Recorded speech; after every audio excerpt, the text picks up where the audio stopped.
Þetta ekki, það var íslensku liðið mætt til Ítalíu eftir að hafa spilað gegn Ítölum fyrir bara innan við sólarhring. Hvernig eru það að koma út? Það var bara gott. Ferðalagið var gott þar sem við flugum bara með Ítölunum og þannig var eins og einfalt og gat verið.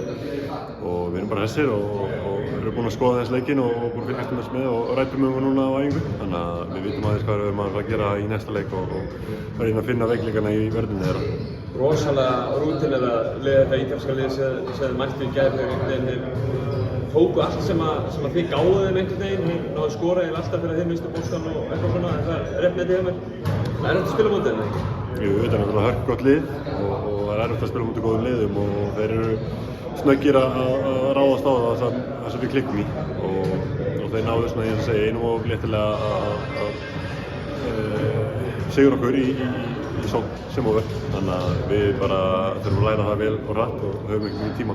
Góðu kaflarnir í leiknum gegn þeir voru alveg þó nokkrum, sérstaklega þetta í upphæði seinni hálfleiksins, þeir náðu að keyra hraðan aðeins upp og íslensku geðveikin aðeins og má orða komast. Við hljóttum að vilja lengi þessa kafla í leiknum dagsins. Já, klárlega. Við þurfum náttúrulega að halda uppi háum hraða á svona leik. Það er náttúrulega okkar eitt á okkar svona sterkari liðum sem við myndum segjum á móti Ítölum. Þannig að við þurfum bara að halda áfram með það og gera þetta betur. Stemmingin í hópnum svona á leiðinni, flugið bara vantarlega gengið vel og allir kátir þáttur hvað við ekki?